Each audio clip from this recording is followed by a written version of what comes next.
Hi guys, good evening. চলে এসেছি নতুন একটা ভিডিও নিয়ে। আজকে সকাল থেকে আমার প্রচণ্ড মাথা যন্ত্রণা করছে, জানি না জ্বর আসবে কিনা। তো তাই বলে কি ভিডিও দেবো না? চলো আজকে দেখি কি আনবক্স করতে চলেছি। প্রথমেই আমার ডোরবেল বেজে উঠলো আর আমি আমার পার্সেলগুলোকে রিসিভ করতে চলে এসেছি। এরপর আমি বসে গেলাম আনবক্স করতে। আচ্ছা, তোমরা কি কোনোদিন তোমাদের স্বপ্ন পূরণ করেছো নিজের টাকায়?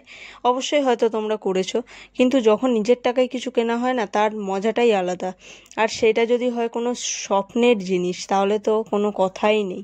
আর আমিও আমার এই এত বড় একটা স্বপ্ন আমি পূরণ করলাম। হ্যাঁ, দেখে মনে হচ্ছে হয়তো এগুলো অনেকটাই ছোট, বাট আমার কাছে অনেক বড়। এই পার্সেলে রয়েছে হচ্ছে দুটো বুকস, যেটা হেমি সুনিমের লেখা। আর এই বুকসগুলো এত সুন্দর আর এত তিনি ইম্পর্টেন্ট কিছু কথা বলেছেন হেমি সুনিম, যে বলার মতো নয়। তিনি আমার কাছে আইডল। তার কথাগুলোর প্রচণ্ড মূল্য রয়েছে।